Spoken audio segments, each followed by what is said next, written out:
Alors, d'ordinaire, on laisse un petit quart d'heure vosgien, je crois qu'il est équivalent au petit quart d'heure bourguignon ou alpin, pour laisser les retardataires affluer. Mais comme on a tellement de choses à dire, je pense qu'on va commencer doucement, si vous en êtes d'accord. Alors, nous avions prévu en fait des vêtements pour un automne pluvieux et froid dans une ville des Vosges, et il se trouve que sur scène, il fait vraiment très très chaud. Donc, vous nous pardonnerez de ne pas être en smoking ou voilà. Et spéciale dédicace à Damien qui a revêtu un pantalon absolument approprié aux conditions climatiques. Euh, la première chose, c'est que je voulais remercier le FIG pour nous avoir invités à parler de ces deux ouvrages. Remercier évidemment vous, public, qui donnez tout son sens à ces événements en venant nous encourager sur scène. Et surtout à tous les bénévoles qui rendent possible cet événement, qui s'activent dans l'ombre. Voilà.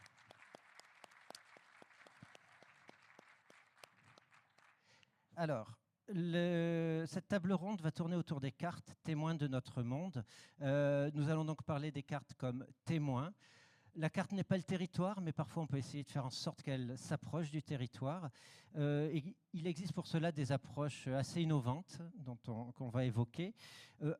Un atlas, un ouvrage. On a vraiment un fil à la patte ici. Bon.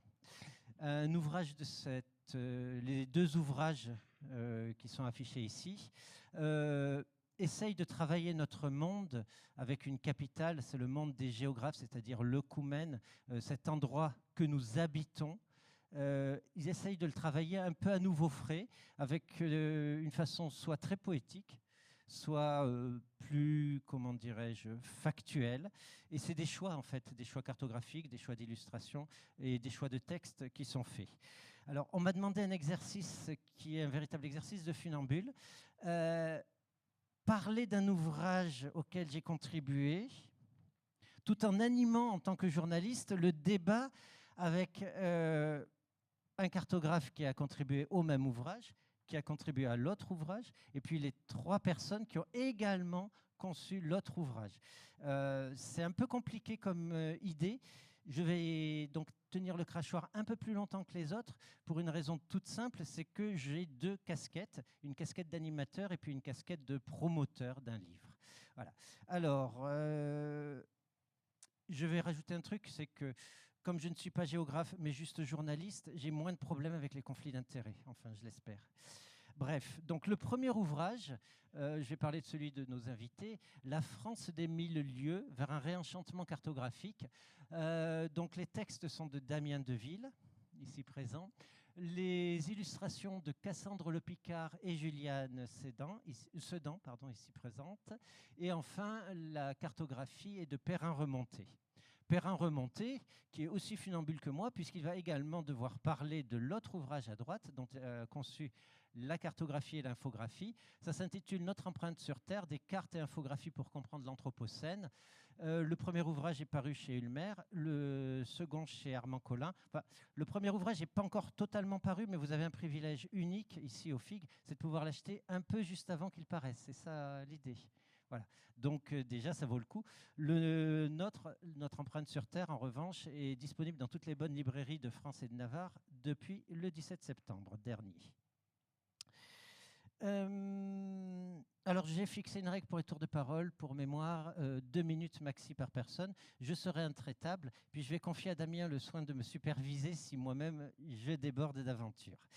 La table ronde va durer 45 minutes, ou 40 minutes à partir de maintenant, et ce qui laissera 15 minutes aux questions du public. Et vous sortez donc à 12h30. Maintenant, si plus personne n'a de questions, si personne n'a envie d'aller aux toilettes, je propose qu'on attaque direct avec un petit tour de table de présentation. Cassandre Le Picard, qui es-tu? Bonjour, vous m'entendez? Oui. Bonjour à toutes et... Plus près le micro. Comme ça, ouais. Bonjour à toutes et à tous, merci d'être là. Donc moi, je m'appelle Cassandre Le Picard, je suis illustratrice et artiste plasticienne. Et dans mon travail, je m'intéresse à notre lien en tant qu'être humain à la nature, au sauvage. Et donc, je vais nourrir mon travail de recherche directement sur le terrain, en partant comme ça plusieurs jours en itinérance dans la forêt, dans la montagne, pour aller bah, dessiner les motifs qui ont ensuite inspiré mon travail plastique et de dessin en atelier. Et je vais aussi récupérer des objets naturels, enfin des végétaux, des os, des roches comme ça, qui vont ensuite constituer une matière première à mes projets plastiques. Et donc, moi, j'en suis venue à ce projet parce qu'il y a 3 ans, j'ai participé à un concours de cartes lancé par les éditions Michelin avec Juliane. Et on a toutes les deux, enfin, nos cartes ont tapé dans l'œil de Damien. Et donc, enfin, voilà, à partir de nos cartes, il nous a proposé de participer à un projet collectif voilà, qui est ce livre. Et moi, je me retrouvais vachement dans les engagements et la manière dont Damien faisait une géographie du coup, culturelle très sensible et très en lien, je trouve, avec chaque territoire. Et donc voilà, en ce qui me concerne. Merci Cassandre. Peut-être un mot sur les cartes. Alors on va passer des images choisies par chaque intervenant à chaque moment. Oui, alors du coup cette carte, c'est la carte des jardins ouvriers de France. Et donc à côté, donc il y a la carte qu'on a fait en commun donc avec Perrin et Juliane. Et moi j'ai plutôt fait les dessins qui sont assez sans forcément de contours, avec beaucoup de nuances comme ça, donc tout ce qui est tomates, végétaux, etc. Et donc voilà, donc l'idée c'était de représenter les différentes espèces végétales qu'on a dans les jardins avec les insectes qui sont très très essentiels aussi au bon fonctionnement de ces jardins ouvriers. Merci Cassandre. Juliane Sedan, qui es-tu? Bonjour, donc moi je suis, comme vient de le dire Laurent, Juliane Sedan. C'est ma première conférence, donc je ne vais pas être très bavarde, je pense. Je suis, comme l'a dit Cassandre, illustratrice aussi et de formation designer graphique et spécialisée en typographie, donc ça fait plein de mots. Voilà, je me suis retrouvée sur ce projet, comme l'a aussi dit Cassandre, à travers tout un enchaînement, mais surtout en grande partie grâce à Damien. Et je pense qu'on aura le temps pendant la conférence de plus exprimer notre sensibilité à ce projet. Mais en effet, pour moi, c'était un projet qui faisait sens et dans une idée d'utopie. Donc, peut-être que je pourrais développer tout à l'heure un petit peu plus. Mais voilà, c'est comme ça que je suis arrivée sur ce projet. Et c'est avec plaisir. C'est assez décousu, hein, mais ça va prendre. Peut-être peux-tu dire 2 mots, c'est peut-être en lien avec les utopies, justement, cette illustration? Oui, tout à fait. J'ai choisi de faire cette présentation sur ces 2 images qui sont liées. Donc, c'est à gauche, c'est la carte qui illustre une carte de Perrin, un fond de carte de Perrin, la forêt et l'amande de la mer. Donc, idée que déploie Damien dans le livre. Et à droite, c'est une illustration qui accompagne cette phrase. Et pour moi, c'était important ces 2 images parce que le côté d'amant, ça fait lien. Et voilà, c'est ce qu'on a voulu montrer dans le livre, quoi, le lien de tout ce qui nous entoure et des paysages et des environnements entre eux. Voilà, et la densité qui est présente sur ces images, c'est quelque chose qu'on a voulu rappeler tout le long de l'ouvrage. Donc voilà, c'est tout. Merci Juliane. Alors maintenant, ça va être au tour de Perrin. Perrin Remonté, qui es-tu? Bonjour, je m'appelle Perrin. C'était celle-là. C'était celle-là, je crois, ouais. Je m'appelle Perrin, je suis cartographe et quant à moi, j'explore cet endroit merveilleux qu'on croise, qu'on trouve au croisement de la géographie, de la science, de la donnée et de la poésie. Et quand on est dans ce croisement qui est très fertile, je trouve on peut trouver plein de choses à dire, des choses qu'on raconte avec Damien, Cassandre et Juliane dans notre livre, mais sans oublier la donnée. Il y a aussi des choses qu'on peut montrer dans le livre que nous on fait tous les deux, Laurent, notre empreinte sur Terre. Dans les 2 cas, il y a des données qui sont utilisées et ces données elles sont pour moi au cœur de mon travail parce que c'est à la base mon matériau. Cassandre va chercher des choses dans la nature, des os et des bois de serre, des choses comme ça. Moi, je trouve des données, alors c'est un petit peu moins romantique, mais j'essaie de leur redonner un peu de poésie et de les manipuler de manière poétique et politique. Les 2 vont de pair dans ces cartes que vous pourrez découvrir dans les 2 livres. Et pour parler un petit peu de cette carte, je trouve elle est issue de notre empreinte sur Terre. mais elle résonne un petit peu dans les deux. Vous remarquerez la différence de style entre les deux ouvrages. Cette carte, pour moi, elle est très emblématique des deux livres parce que c'est là où tout commence, c'est la domestication. C'est là où l'environnement, par ce qu'il nous apporte, par les espèces qui sont présentes dans la nature, nous permettent de nous changer, nous humains. Et c'est à ce moment-là que nous, humains, nous prenons ces espèces pour changer notre milieu. Donc il y a une réciprocité, c'est ce que raconte Damien de manière très pertinente dans l'autre livre, cette réciprocité des gens qui font le milieu et des milieux qui font les gens. Et c'est là que tout commence, la domestication, pour moi, dans l'empreinte sur Terre et dans les... On va finir le tour avec les deux rédacteurs. Donc Damien Deville, qui es-tu? Merci Laurent, bonjour tout le monde, merci d'être là. Vous dire, moi je suis géographe dans l'enseignement et la recherche et j'appartiens à un courant pas très connu, dit comme ça, qui s'appelle la géographie culturelle. La géographie culturelle, elle s'intéresse au territoire, comme toute géographie. La géographie, c'est la graphie de la Terre, mais par les relations qu'on entretient les uns avec les autres. Entre humains d'abord, mais avec tout ce qui peuple un territoire ensuite, son histoire, ses récits, ses symboles, ses paysages, ses projections dans l'avenir. Et ce qui nous a amené à ce chemin cartographique collectif, c'est de se dire que en fait, cette relation à l'autre, elle a eu tendance à être mise en invisibilité dans la manière de construire nos représentations spatiales et qu'il y a un immense enjeu à redévoiler les singularités d'un territoire pour pouvoir mieux les comprendre et mieux en prendre soin. Et vous dire que ce livre, il est arrivé à un moment aussi clé de ma vie puisque je suis retourné moi-même vivre dans un territoire où j'ai repris la maison de ma grand-mère sur les terres du Maine, en Sarthe et en Mayenne. Et tout ça pour vous dire que depuis là-bas, il y a deux clés de lecture que j'expérimente et qui sont un peu au cœur de la géographie que je pratique. La première, c'est que j'avais un peu des appréhensions à reprendre cette maison. On y a vécu beaucoup de bonheur, mais aussi des moments durs. Mais j'ai réalisé quelque chose d'essentiel, c'est que, vous savez, les fantômes ne peuvent pas tuer les vivants. Par contre, les vivants peuvent tuer les fantômes, en les oubliant. Et depuis la Sarthe, au fond, j'essaye d'expérimenter une vie qui empêche l'oubli. Or, les mémoires, c'est quelque chose à réhabiliter aussi dans les territoires, y compris dans les cartes. Et le deuxième enseignement, c'est que moi j'ai grandi à la campagne et l'arrivée de nos enfants nous a donné envie aussi de repartir à la campagne. En bon géographe, j'avais fait un tableau avec plein d'indicateurs pour trouver le territoire parfait. Figurez-vous que sur ce tableau, une dizaine de choix, pas la Sarthe, pas la Mayenne. Voilà. C'est vraiment le décès de ma grand-mère qui nous a dit si on reprenait sa maison. Tout ça pour vous dire qu'on pense toujours que l'herbe est plus verte ailleurs. Un des enseignements de la géographie culturelle, c'est se dire que l'herbe est verte là où on arrose le sol, tout simplement. Par contre, se pose la question de comment arroser le sol. Et l'un des paris qu'on fait, c'est que c'est à partir des singularités territoriales qu'on peut porter des modèles de développement, ce qui demande de les redévoiler, ces singularités. C'est un travail que fait très bien Laurent d'ailleurs dans ses travaux, et c'est un travail qu'on a essayé de faire aussi dans la France des mille lieues. Merci Damien. Et en conséquence de quoi je vais aussi me présenter. À la base, je suis journaliste. J'ai travaillé une vingtaine d'années à Sciences Humaines avant de devenir journaliste et vulgarisateur scientifique par le biais de livres et de conférences.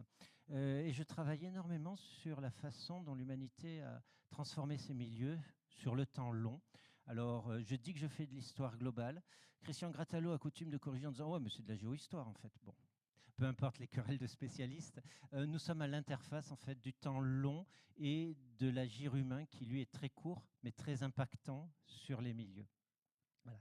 Alors j'aime beaucoup cette carte parce qu'en fait avoir quelques dates présumées d'arrivée, dates sûres d'arrivée de Sapiens, c'est un monstrueux enjeu et ça demande de fouiller énormément d'articles scientifiques pour savoir comment les archéologues sont certains qu'il y a des gens à tel moment, à tel endroit, et pourquoi certains soupçonnent, sans pouvoir le démontrer, qu'ils seraient arrivés avant. Et c'est vraiment une carte à jour.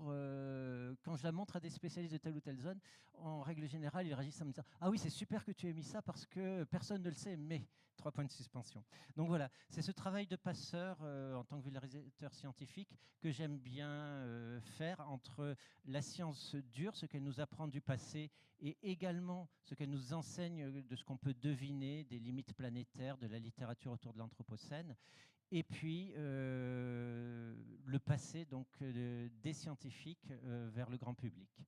Voilà. Et nous allons enchaîner avec Cassandre. Alors j'espère que je ne m'embrouille pas trop dans les suivis. C'est bien cette carte-là que tu voulais, Cassandre? Non. Ah. Ça c'est Gilunian.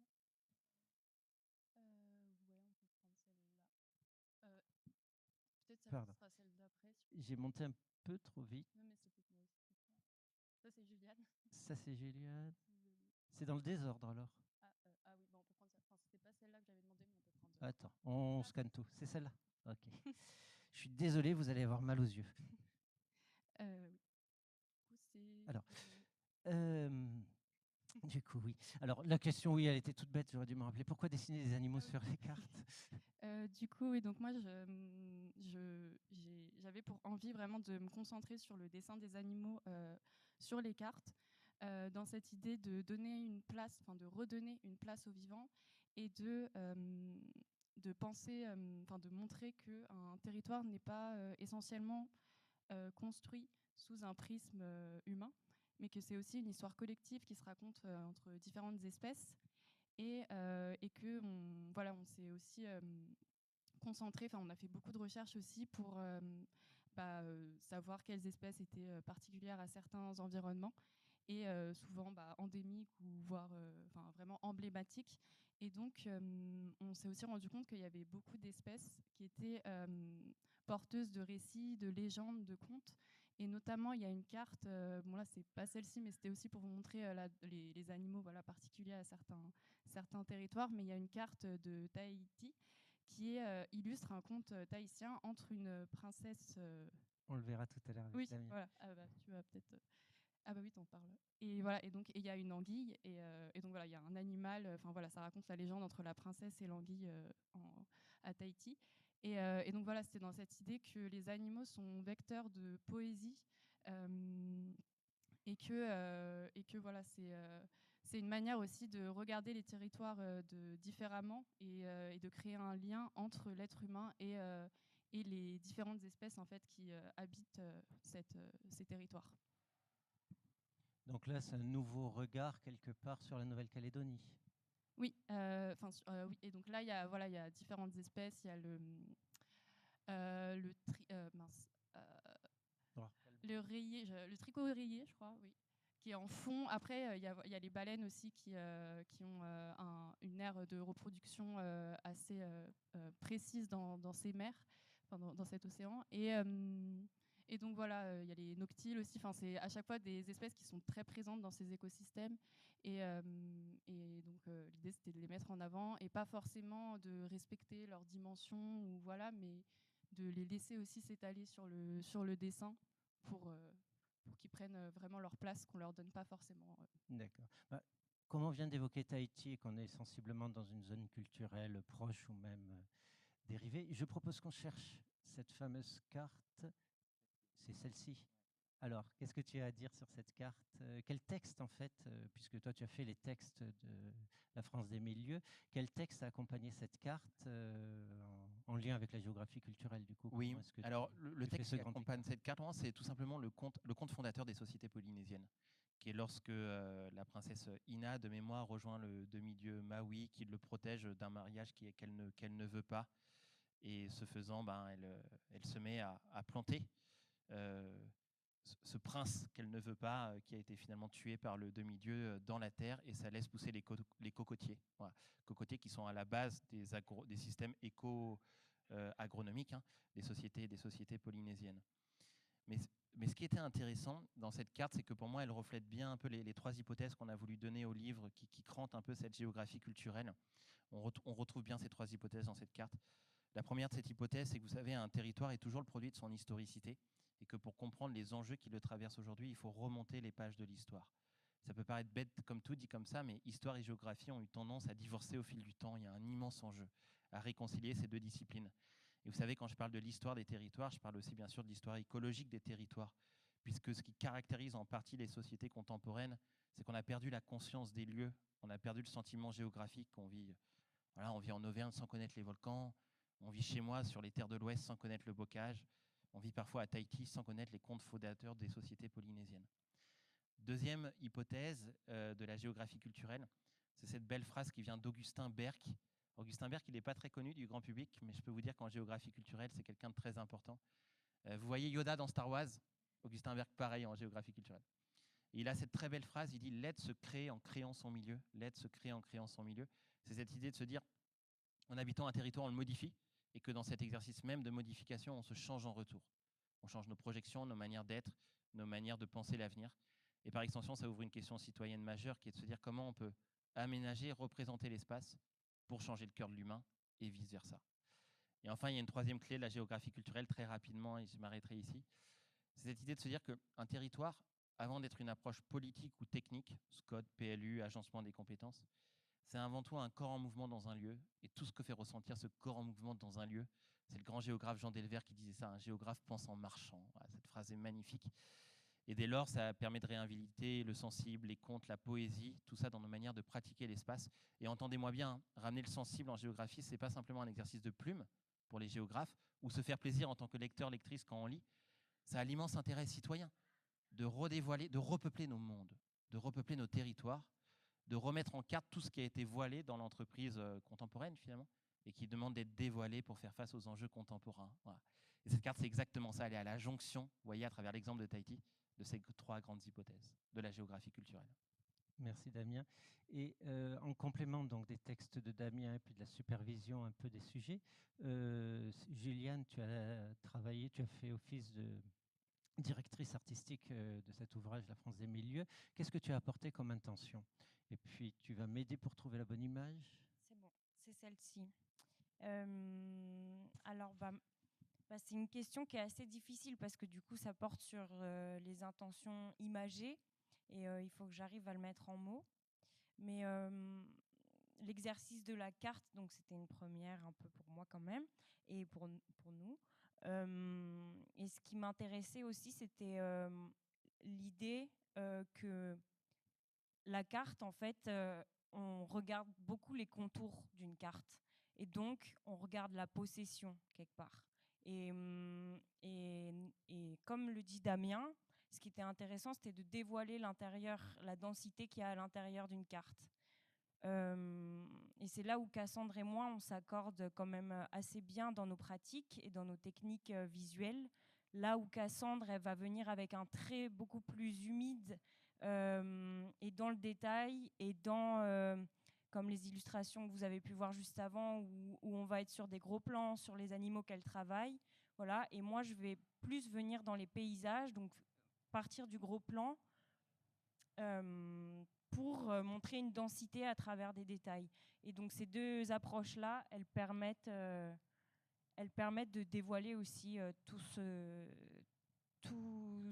les écrits, aussi d'illustrer en fait finalement le travail de Damien, qui est une base de recherche hyper importante pour nous, pour les illustrateurs, illustratrices, quoi. Mais voilà. Mais sinon, pour la direction artistique, c'était vachement basé sur les textes et les recherches et puis les discussions qu'on avait tous ensemble. Voilà. D'accord. Et là, il s'agit donc de représenter la France des marais, si je me souviens bien. Oui, c'est ça. Donc, pour chaque chapitre, on a introduit avec 2 cartes qui font face. Donc, une carte plus dite scientifique de Perrin, qui est remaniée et qui est voilà, où on met notre patte, où on intervient dans les cartes de Perrin. Et à droite, une carte plus, donc la même, sur la même base, mais qui est ici plus illustrée. Et là, c'est la France c'est le petit peuple des marais, je crois. Le chapitre, le petit peuple des marais, qui est illustré et où on rentre dans ce marais et voilà, avec des espèces qui habitent ces territoires. Et je vous laisse découvrir le chapitre qui est passionnant. C'est une façon justement de se rapprocher de ce territoire et de le visualiser au plus près, quelque part. Oui, tout à fait. On y entre et on joue avec les plans. Et voilà, on se fait plaisir quoi, de s'imaginer dans cet endroit. Alors, il y a énormément de milieux naturels. Il y en a 2 qui me tiennent particulièrement à cœur, les marais et aussi les forêts. Je crois qu'on a quelque chose sur les forêts d'exception à un moment. Vous m'arrêtez, c'est ici, oui, on y est. Comment est-ce que justement tu l'amènes par le texte, Damien, ce genre de... Oui, alors sur ces cartes, c'est effectivement, comme Juliane a dit, on a choisi un découpage à travers les approches par le milieu, d'où le jeu de mots, la France des 1000 lieux, ça fait le jeu de mots avec les approches par le milieu qui sont propres à la géographie culturelle. Et l'un de ces enseignements des approches par le milieu qui a été théorisé par un chercheur japonais, c'est cette idée que la forêt est l'amante de la mer. Le titre est magnifique, La forêt est l'amante de la mer. C'est un ostréiculteur au Japon Il s'est rendu compte que la santé de ces huîtres dépendait en grande partie des matières organiques qui étaient charriées par les fleuves et qui se décomposaient à 200 km de là, dans les forêts de l'amont. C'est quelque chose qu'on retrouve en France. Voilà, l'épopée des pêcheurs bretons dans la Morbrase, la mer bretonne. Les sardines venaient grâce aux matières organiques charriées par les forêts. Or, dans l'aménagement du territoire, on a eu tendance à couper ces ponts entre les écosystèmes. On a du mal à penser des plans d'aménagement qui recréent de la relation. C'est lié à notre longue histoire. Justement, nous, on essaie de plaider pour une géographie qui remet la relation au cœur des modèles de développement. Et cette carte, c'est une illustration de la France et la forêt, la forêt et la monte de la mer, pardonnez-moi, où on a un fond de carte qui décache les espaces forestiers de la France. Les Vosges sont très bien représentés. Vous savez qu'on est dans l'un des départements les plus forestiers de France. Et puis, on relie ces forêts aux mers, par les rivières et les fleuves, qui, par un jeu de contraste, sont davantage accentués. Et puis, à côté, on a une espèce de carte du dévoilement. Si vous voulez, c'est comme si on griffait la carte scientifique pour laisser réapparaître les mondes, pour laisser réapparaître les espaces vécus, pour laisser réapparaître ces liens d'usage et d'affection qui nous lient au milieu dans lesquels on habite. Et c'est pour ça que sur la carte du coup, que moi j'ai à ma droite et vous à votre droite aussi, je crois, et ben les forêts d'exception, donc c'est les numéros que vous voyez à gauche et c'est les taches un peu vertes qui s'étalent que vous voyez à droite, elles s'étalent justement parce qu'une forêt d'exception caractérise un modèle de développement qui dépasse de très loin ses frontières administratives en fait. La forêt de Bercé vers chez moi, voilà, la forêt de la Sarthe, eh ben, elle a créé tout un écosystème de réussite qui allait jusqu'au bord de la Loire, qui est pourtant à 100 km on va dire, de la forêt de Bercé. Donc voilà comment en fait dans une carte, on réveille des espaces vécus, voilà, en dynamitant certaines frontières. Et c'est ce lien aux écosystèmes qui permet en grande partie de le faire. Merci Damien. Alors, je cherche de quoi te faire parler. Oui, c'était ici que tu voulais rebondir. La question étant, cet exercice d'équilibriste à faire des cartes poétiques dans un livre tout en faisant des cartes informatives dans un autre, qu'est-ce que ça t'a fait en tant que cartographe? Ça t'a coupé le cerveau en deux? Ça a brouillé les neurones ou ça s'est bien passé? J'ai cramé quelques neurones pendant 1 an et demi, mais pour celle-ci, je triche un peu parce que c'est le même sujet. Là, on montre ce que vient de dire Damien de manière très imagée. On prend le fleuve de Columbia, en Amérique du Nord, précisément dans le Pacifique Northwest, qui est la région près de Seattle. Et donc là, c'est un fleuve qu'on peut voir dans toute sa beauté, enfin du moins le cours inférieur de son tracé. Ce fleuve, il va partir des montagnes rocheuses, il va traverser des zones boisées, et il va être abreuvé par des glaciers. Il y a énormément d'espèces. Là-bas, c'est très sauvage, c'est ce coin nord-ouest de l'Amérique du Nord. Et bref, ces forêts, on voit très bien le lien qui s'opère entre le cours de l'eau, les forêts, le cours d'eau, tous les milieux naturels, et puis les villes aussi qui sont souvent placées sur les rivières, sur les fleuves, jusqu'à la mer. Et jusqu'à la mer, on voit qu'il y a un plateau marin, puis après il y a les abysses. Et puis moi j'ai essayé d'expliquer dans cette carte tout ce qui se passe, tous les phénomènes que Laurent lui raconte en texte. Il va pousser, va plutôt mettre dans le contexte mondial ce que ces phénomènes nous apportent, les cycles naturels, les éléments chimiques qui sont produits, recyclés, qui sont réinvestis, qui sont stockés, le carbone qui part de la terre, qui finit parfois dans les abysses sous forme complètement différente. Donc voilà, cette carte-là, en revanche, elle va vous montrer comme un petit précis de géographie fluviale, comment s'opère cette chaîne roulante des rivières. On essaye d'être à l'interface dans ce livre des processus naturels et des processus humains, tout en leur restituant leur temporalité. Nous avons par exemple ici travaillé aussi sur quelque chose que je trouve très important, qui était présent dans la précédente illustration, ce sont les jeux d'échelle. Et c'est quelque chose qui est aussi important en cartographie finalement qu'en histoire globale, géohistoire. C'est l'idée que les processus sont tellement vastes qu'on a du mal à les saisir dans leur intégralité. Et donc, il faut faire des focus, les illustrer par des éléments plus petits, microcosme, macrocosme. Donc, il y a ce trajet-là qui est rendu possible aussi par la cartographie. On peut montrer une région précise accablée par la pollution, en l'occurrence le nord de l'Inde, et puis montrer après la pollution de l'air telle qu'elle se déploie un peu partout dans le monde, tout en la documentant par un texte et par surtout le rôle des aérosols dans l'influence sur le climat. C'est quelque chose qu'on connaît mal, mais une bonne part, par exemple, de la chaleur que nous avons subie ces dernières années semble partie liée avec la dissipation partielle des aérosols sur la Chine. Donc nos actions ont des influences directes, et il y a ce jeu réticulaire en fait que Damien évoquait par rapport à la forêt, que je partage entièrement. J'ai écrit un livre sur l'histoire des forêts, et c'est totalement invisible le fait que les forêts conditionnent l'existence humaine, la possibilité de faire des civilisations, etc., par des milliers de flux qui nous sont invisibles en pratique. Mais il en est de même en fait des flux que nous avons déclenchés, par exemple ceux d'aérosols, les pollutions atmosphériques. Elles influent sur le climat.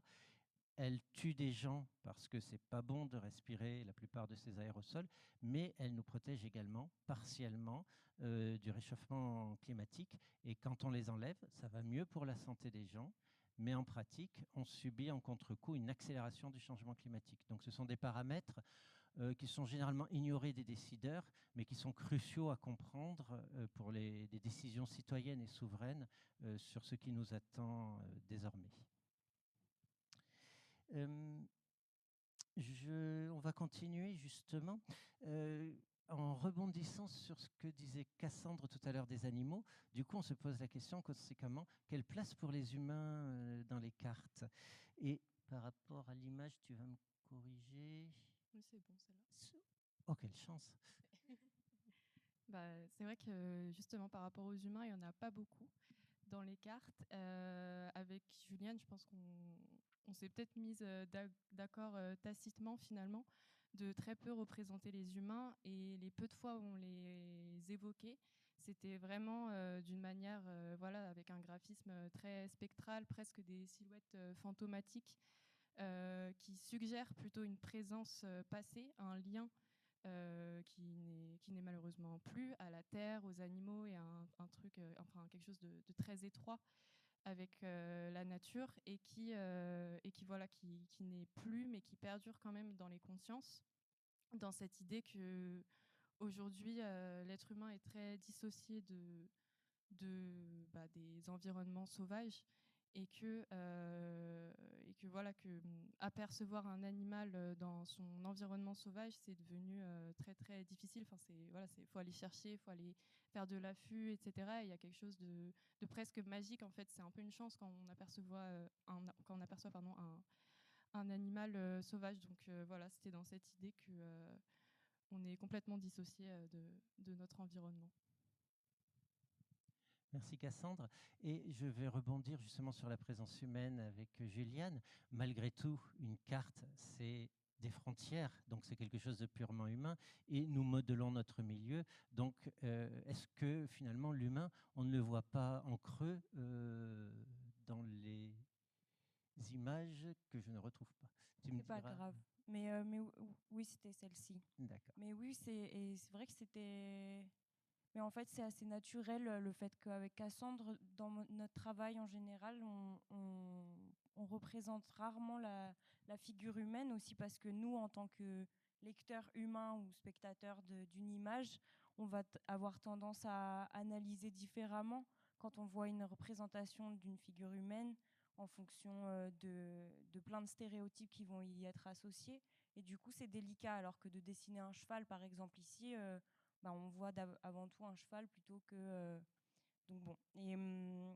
Et en effet, comme tu dis, Laurent, en fait, l'humain, il se retrouve à travers le dessin d'une carte, parce que la carte de la France, c'est nous qui l'avons tracée, les humains. Et voilà. Et oui, et cette image, pardon, cette image, je trouvais que c'était intéressant qu'on la présente pour parler de ça, parce que ces deux pages, en fait, elles mettent en exemple l'empreinte humaine. Donc, c'est sur les fantômes des chevaux de trait en France, qui aujourd'hui représentent, en fait, sont en voie de disparition, les chevaux de trait. Et donc, ce qui est assez étonnant, parce que c'est quand même une figure importante, et notamment dans l'agriculture, mais lié à la révolution industrielle et à tout ça, quoi. Il y a plus de chevaux de trait, et voilà, enfin bref, je m'égare un peu, mais c'est aussi lié à l'usage qu'on en a fait. Et il y a toute une histoire qui est développée dans le livre. Et donc l'empreinte humaine qui rend fantôme ces animaux et ses amis, enfin, c'est peut-être un peu cliché de dire ça, mais oui, les amis de l'homme, les compagnons qu'on a domestiqués, ils disparaissent aussi, quoi. Voilà. Il y a quelque chose qui m'évoque Gulliver, les voyages de Gulliver lorsqu'ils sont au pays des chevaux, dans la première Super. planche. La deuxième, elle montre clairement l'empreinte humaine. En revanche, dans la Ouais. sélection des races de chevaux, Ouais. c'est En quelque fait, chose de purement artificiel. tout à fait. En fait, les chevaux de tresse, il y a plein de. Donc, je l'ai appris en faisant ce travail, qu'il y a plein de sous-races. Enfin, je ne sais pas si ça se dit comme ça. Oui. Et que chaque région, justement, donc c'est ce qui est représenté sur la carte en haut à droite, a en fait ses spécificités. Donc, il y a le Camarguais qui est quand même assez connu. Et il y a le Boulonnais, donc je me rappelle plus trop, j'avoue, ça fait un petit moment. Là, il y a l'Ardennais, il y en a plusieurs, voilà, et qui sont quand même des symboles pour ces régions. Et en fait, il y a plein de détails qui sont cachés dans ces images, donc on s'est fait un peu plaisir quand même. Et rapidement, on dévoile, par exemple, les deux fresques qui sont plutôt sur fond noir. Elles dévoilent l'empreinte du cheval dans nos sociétés humaines.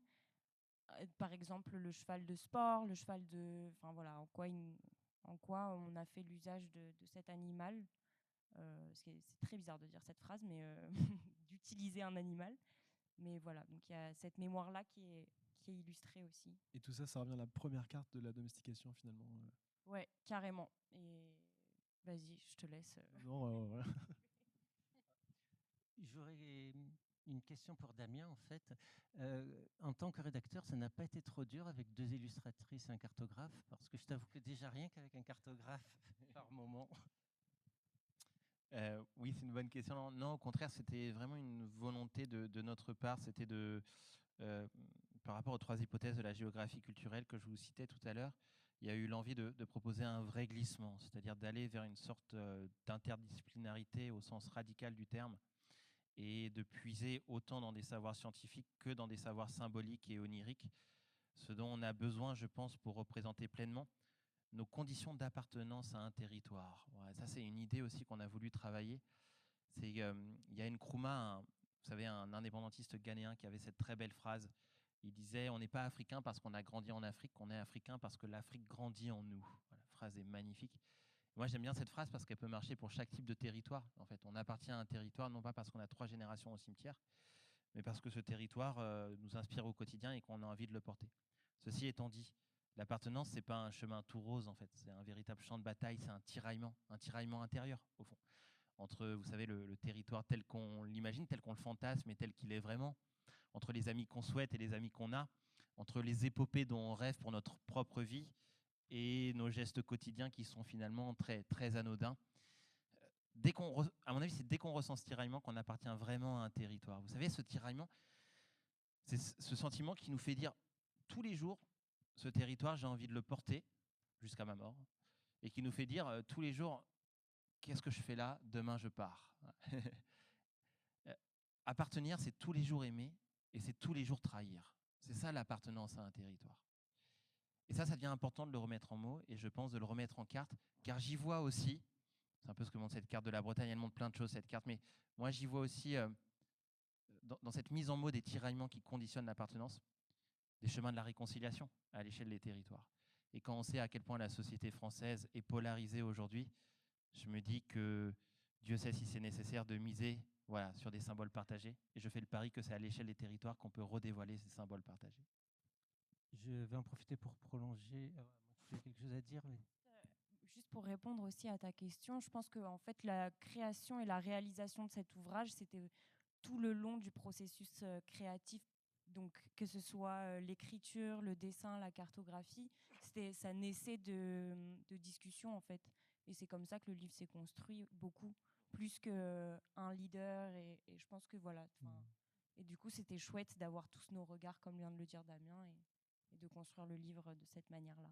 Mm. Voilà. Je voulais prolonger avec Cassandre, puisque tu voulais aussi rebondir sur cette citation de Kwame Nkrumah. Je la rappelle pour mémoire, je ne suis pas africain parce que je suis né en Afrique, je suis africain parce que l'Afrique est née en moi. Et du coup, ça faisait résonner des choses en toi. Ouais, moi j'ai beaucoup été touchée par cette phrase parce que déjà c'est quelque chose que j'essaye, comme j'ai expliqué, de pratiquer dans dans mes recherches en allant directement sur le territoire pour puiser de l'inspiration et essayer de faire très humblement habiter le territoire dans ce que je veux produire ensuite.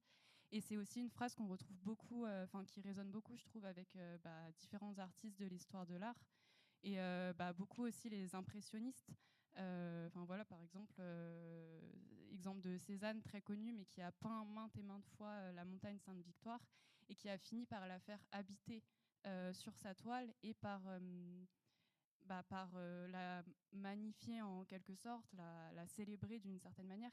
Et donc c'est aussi une manière, je trouve, qui est de créer un lien comme ça avec des environnements naturels, qui est très vertueuse, très positive et qui est, je pense, suffisamment rare en tant qu'être humain pour être soulignée, justement.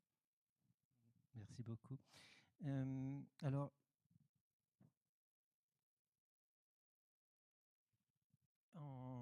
on va changer d'ouvrage puisqu'on a beaucoup parlé de la France des milieux. On va plonger un peu dans notre empreinte sur Terre. Et à l'origine de notre empreinte sur Terre, je me souviens qu'il y a une rencontre. J'étais ici il y a 2 ans en train de dédicacer un autre ouvrage et je vois débarquer un jeune cartographe qui me dit il faut faire un atlas de l'Anthropocène. Donc c'est ça l'origine de ce livre, c'est né d'une idée de Perrin. Et pourquoi tu voulais faire un atlas de l'Anthropocène en fait? Alors, si on n'a pas appelé Atlas de l'Anthropocène, c'est que le nom était déjà pris. Alors, pourquoi ne pas vouloir en faire un? Parce que je trouve que pour moi, Je veux dire un vrai atlas avec des cartes. Non, pardon, j'ai mal tourné la question, mais ça me semble tellement, j'y pense peut-être un peu trop tous les jours, ce qui fait que je suis, comme beaucoup peut-être des gens de ma génération, un petit peu éco-anxieux, mais j'y pense beaucoup à l'Anthropocène. Dès qu'on ouvre le téléphone aujourd'hui, qu'on écoute la radio, ou qu'on va même se promener, ce qu'on partage tous les 4 ici, même avec toi aussi Laurent, dès qu'on va dans la nature, on se rend compte de ces changements. Et donc, pour moi, il n'y a rien de plus important. Et vu que je sais faire des cartes, c'est ce que je sais faire, je dirais, dans tous les jours. J'essaie de faire le plus possible pour pouvoir éclairer ce sujet qui est dur à appréhender. J'ai mis le livre entre les mains de ma grand-mère, qui a 80 ans là, dans 2 mois, et connaît pas l'Anthropocène, mais je trouve ça quand même important de mettre à disposition, de rendre didactique, clair et solide ce concept, son explication, c'est expliquer ses tenants et ses aboutissants, et voilà, pour qu'en fait ce sujet, on s'en saisisse. Je pense que Laurent, toi aussi, tu as ça à cœur dans ta bibliographie. Pour rebondir sur justement cette page que tu as choisie, oui, on a essayé de considérer chacun à sa façon les futurs agricoles possibles. Alors j'ai proposé 3 scénarios qui sont dans les lignées de ce qui pourrait se faire aujourd'hui. Et toi, tu as illustré avec justement 2 cartes un peu distinctes. Est-ce que tu peux essayer d'expliquer? Oui. Pour rester dans le sujet de l'agriculture qu'on a pas mal... C'est fondamental en fait. Ouais. Si on ne mange pas, ça va se dégrader très vite. Moi, j'habite en Bretagne, et donc l'agriculture, l'agroalimentaire, c'est un gros secteur. On connaît tous quelqu'un qui travaille. Scénario 1, le triomphe de l'agro-industrie. Ouais, bah voilà, on est là. Hein. Et comme on a parlé des chevaux qui travaillaient le sol, chevaux de trait, comme on a parlé de bocage avec la carte juste avant, comme on a parlé d'habiter quelque part, c'est habiter sur la terre. Il y a ce sujet de l'utilisation du sol qui est peut-être pour moi le plus crucial. Et donc là, la question, c'est comment nourrir l'humanité avec la quantité de terre qu'on a et qui va peut-être s'amenuiser en surface. Et cette question, il y a plein de variables, il y a plein de choses à montrer. Là, je montre ici le type de production agricole. Donc on peut choisir de cultiver des choses pour les humains, des céréales qu'on va destiner à l'alimentation humaine, avec une efficacité redoutable, ou alors on peut choisir de les donner à des animaux comme fourrage, et donc là il faut beaucoup plus de surface, il faut beaucoup plus d'intrants, il faut beaucoup plus d'énergie aussi pour nourrir le même nombre de gens. Et en haut, en l'inverse, on a plutôt l'utilisation des terres, où là on va voir en transparence, en creux, les climats sur Terre, les endroits qui permettent de faire pousser trouve ça très intéressant, cette géographie de l'alimentation. On voit comment le milieu conditionne un petit peu le type d'alimentation. L'outback australien, ça va être compliqué de faire pousser du maïs. Je ne pense pas qu'ils aient les précipitations nécessaires. En revanche, en Europe de l'Ouest, on a quand même un climat assez exceptionnel où on peut faire pousser des choses. On n'a pas nécessairement besoin de faire pâturer des moutons. Il y aura des pages ailleurs sur la conservation du sol également, parce qu'on dégrade le sol, la ressource en eau, puisqu'en Australie, ils sont en train d'assécher leur bassin de la Murray, et ainsi de suite.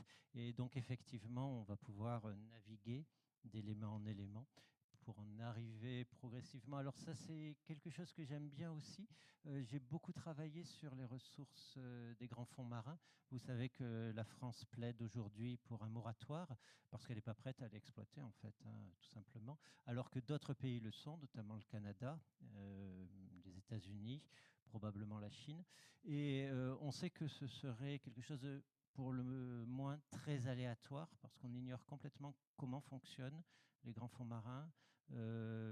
Si par hasard la vie qui se trouve au fond, et on a longtemps cru qu'il n'y en avait pas, mais on sait qu'aujourd'hui qu'elle est vraiment cruciale dans la captation de CO2 et dans le maintien du climat. Donc on peut se demander si on ne joue pas à la roulette russe avec les océans aujourd'hui, sur un certain nombre d'autres facteurs également. Et on essaye d'en faire un bilan. Alors, ce n'est pas pour déprimer les gens, hein, tu parlais d'éco-anxiété. On essaye également, sur la fin, de proposer des pistes de sortie, de soulagement. Je voulais te faire rebondir un peu justement sur cette carte. L'ultime rebondissement donc. Alors là, c'est une double page qui nous montre, c'est souvent associé, les derniers gardiens, donc les peuples autochtones et la biodiversité. Contrairement à ce qu'on voit souvent, il n'y a pas 80% de la biodiversité qui est entre les mains des peuples autochtones. En réalité, c'est très dur, ce chiffre, je l'ai vu beaucoup de fois en faisant cette carte, mais c'est très dur d'évaluer exactement la. En fait, il est complètement faux parce que personne ne sait combien il y a de biodiversité sur Terre, donc personne ne peut dire il y a 80% là. On sait simplement que c'est extrêmement riche en biodiversité. Et là, on peut voir à quel point ce croisement géographique a lieu entre ces peuples qui sont voilà, définis par des instances comme autochtones, qui vivent de manière traditionnelle, comment ils se concentrent dans des endroits à forte biodiversité. Et il y a des pressions sur les deux, sur à la fois les peuples et cette biodiversité. Il y a une autre carte du livre qui montre par lieu sur Terre le nombre d'espèces en danger, donc une espèce de croisement espèces et taux d'extinction. Et il se trouve que c'est dans l'Asie du Sud-Est où on a aussi beaucoup, comme on le voit là, de peuples autochtones en nombre. Après, c'est pas que le nombre qui fait l'importance de ces peuples, parce que c'est sûr que dans le nord du Canada, c'est plus dur. Il faut beaucoup plus de surface pour alimenter le même nombre de personnes. Donc ces gens-là ont en charge, entre guillemets, une bien plus grande surface. Et donc il ne faut pas se laisser divertir par la taille des cercles. Tous ces peuples sont uniques. C'est ce qu'on rapporte à l'échelle de la France. Il ne faut pas les laisser devenir des fantômes. Ils ont un rôle absolument capital. Et aujourd'hui, on commence à s'en saisir, heureusement. Ils sont mis en avant, on les intègre dans les prises de décision. Il y a des bassins versants. Moi, j'adore les rivières. Je suis un fan de rivières, je le revendique. Il y a la rivière le fleuve du Yukon, qui a été maltraité par le Gold Rush là, des années 1880. Aujourd'hui, ce fleuve, il est un petit peu en réhabilitation. Il y a eu beaucoup de pollution au mercure, il y a eu beaucoup de surpêche. Et là, aujourd'hui, il y a un concile de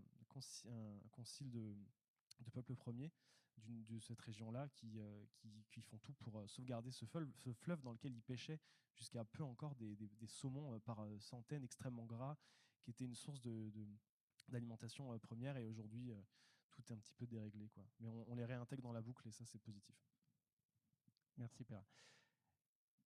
Tout n'est pas perdu, mais il convient de se mobiliser, pour résumer. Et je vous avais promis 15 minutes de questions, je vous en ai laissé 12. Avec des bavards comme ça relève de l'exploit. En tout cas, si vous avez des questions maintenant, c'est à vous de les poser. Madame. Alors, je ne sais pas s'il y a un micro qui circule.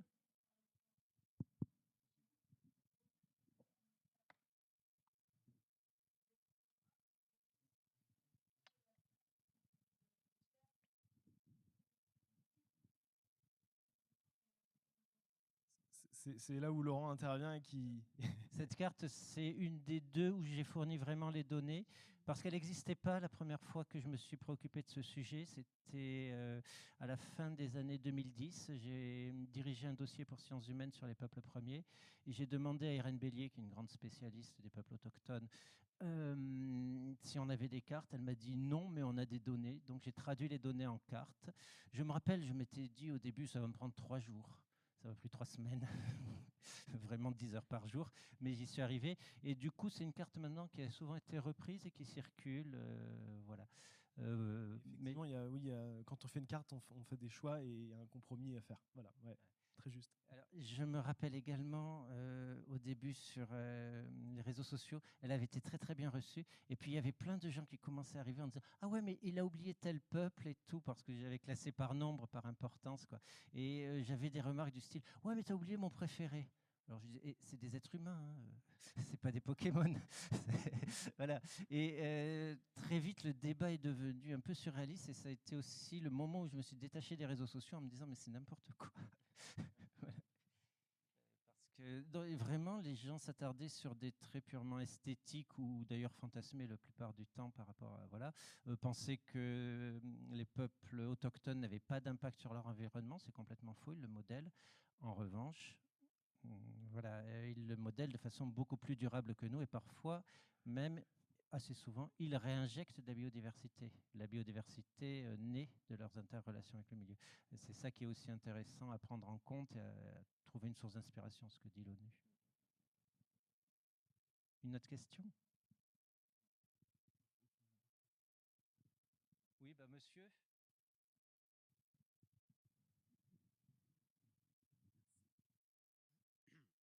Bonjour, déjà merci pour votre présentation.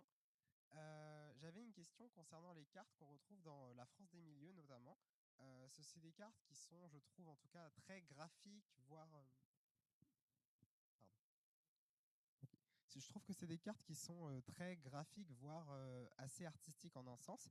Et je me posais justement la question de, comment dire, euh, est-ce qu'on peut justement associer justement ce côté assez artistique à la cartographie de manière assez poussée et ou alors à contrario, est-ce qu'il y a des limites à mettre entre les deux? Qu'est-ce qui peut différencier justement en un sens entre guillemets une œuvre d'art d'une carte ou alors enfin, comment dire je sais pas si c'est très bien formulé, excusez-moi, mais c'est vraiment cette idée de savoir jusqu'à quelle limite on considère qu'effectivement on est sur de la cartographie et quels sont les justement enfin jusqu'à où est-ce qu'on peut ouvrir justement ces façons de représenter le monde. Je vais dire un tout petit truc, bref, mais nous, notre objectif, c'est le sous-titre, c'est vers un réenchantement cartographique. Et donc, dans la mesure où on veut réenchanter, je ne sais pas s'il y a une limite.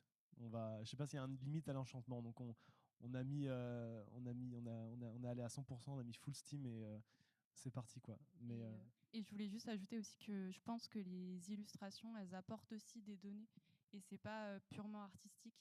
On a aussi, avec Juliane, fait beaucoup de recherches, comme je disais, sur les espèces qui étaient présentes, etc. Et du coup, les dessins sont aussi des données, je pense, qu'on peut considérer comme elles sont.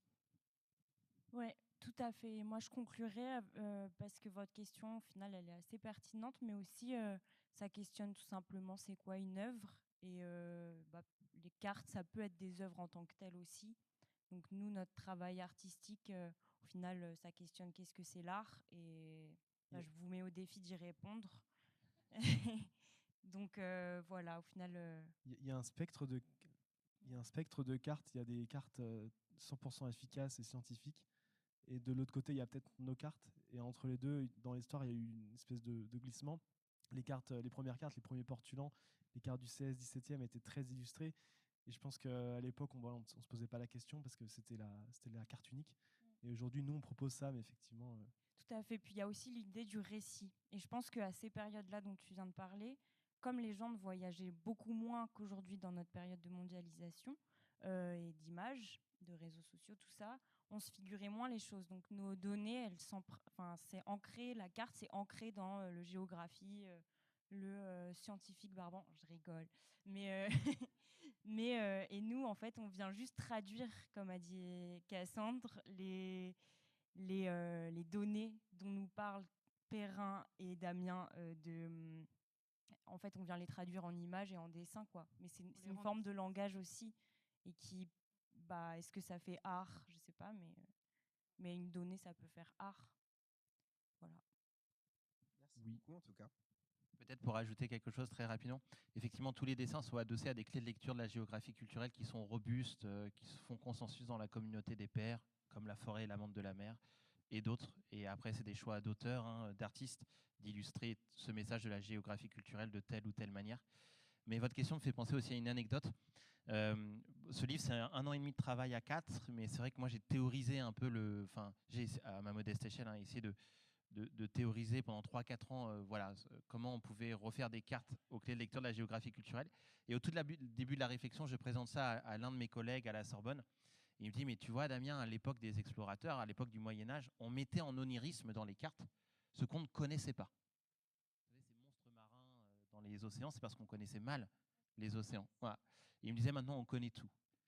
Ce à quoi je lui ai répondu, qu'est-ce qui nous empêche de mettre en onirisme ce que nous connaissons déjà? Rien du tout, en fait. Et c'est la proposition qu'on a essayé de faire.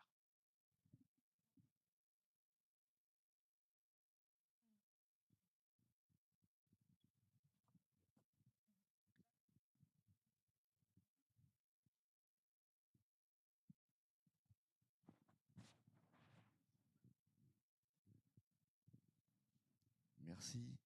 Ça va, vous m'entendez? Alors, il y a une réalité dont on ne parle pratiquement jamais. C'est ces 80 dernières années, c'est-à-dire une vie humaine, en gros, hein, alors que l'Homo sapiens sapiens, c'est 400 000 ans, à peu près. Et c'est dans ces 80 dernières années, l'espèce humaine, à elle toute seule, s'est multipliée par 4. Alors, je ne sais pas si vous tenez compte de cela dans vos travaux cartographiques, mais ça me paraît fondamental et on n'en parle pas du tout des conséquences de cette multiplication. Oui, oui, j'ai également l'Atlas de l'Anthropocène de François Gémen. Page 19 spécifiquement, Il y a on une reprend les courbe. statistiques sur les Attendez, ancêtres par milliard. laissez-moi terminer ma question. Il y a une courbe extraordinaire de l'explosion de l'espèce humaine. Ces conséquences, en gros, moi là, je fais plusieurs. On n'en parle pratiquement jamais. Ces conséquences. Voilà. Alors, c'est un paramètre parmi d'autres et on l'aborde dès le début, page 18-19. On explique comment progressivement l'Holocène a vu exploser la population humaine et on a ce qu'on pourrait appeler une grande accélération à partir de 1800 où on est à peu près 1 milliard et aujourd'hui on est 8 milliards 3 et où ça va boucler. Et ça a des conséquences sur tout le reste et ça traverse en fait le livre. Parce qu'effectivement, notre présence est importante. Le second facteur, c'est quand même l'impact environnemental de chacun. Par rapport au débat sur la population, j'ai coutume de dire, faut-il empêcher 15 Kenyans de naître ou un Américain, sachant qu'un Américain a l'empreinte aujourd'hui écologique de 15 Kenyans. Qu'est-ce qui serait le plus rentable? Et en pratique, c'est de ne pas empêcher de naître, mais d'essayer de réguler par l'éducation, parce qu'on sait que c'est l'éducation, notamment des femmes, leur émancipation qui permet de ralentir le rythme humain et que c'est la meilleure chose à faire. Voilà. C'est ce genre de débat qu'on reflète et ce n'est pas vrai de dire qu'il n'est pas abordé. Il est simplement le lit de tellement de fantasmes sur l'immigration, sur les choses comme ça, qu'il y a beaucoup de gens qui n'osent pas dire la vérité qui est relativement simple.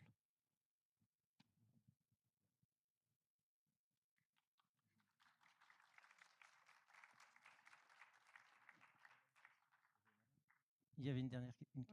Oui, ça marche, oui. Déjà, merci beaucoup. Enfin, je suis cartographe et je suis complètement fan de vos travaux. Donc, merci encore beaucoup de ce que vous faites. Et de réenchanter et de proposer des possibles et des imaginaires mieux, parce que c'est vrai que les perspectives qu'on entend tous les jours sont quand même très noires. Donc ça, c'est très, très important, et notamment pour les plus jeunes. Donc, c'est génial. Voilà. Donc, merci d'être là et d'en parler et d'ouvrir ces portes-là. Et je voulais juste rebondir aussi pour le lien humain et biodiversité.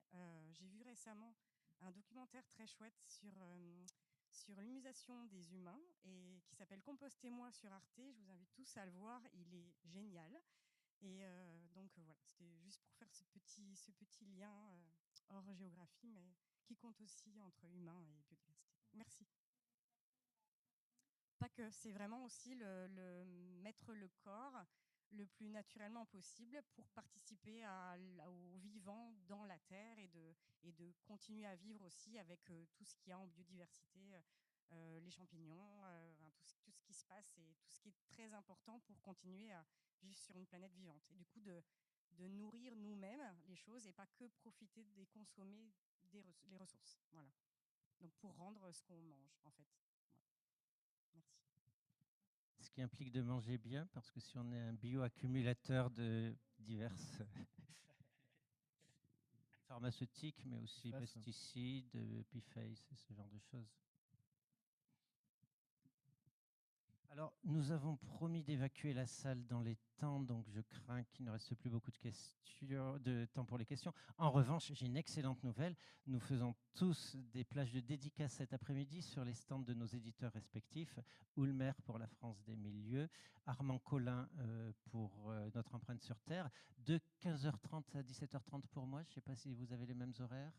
Oui, plus ou moins. Et nous allons de toute façon de ce pas rejoindre les stands de nos éditeurs. Si jamais vous avez des questions qui vous brûlent les lèvres, n'hésitez pas à venir nous les poser.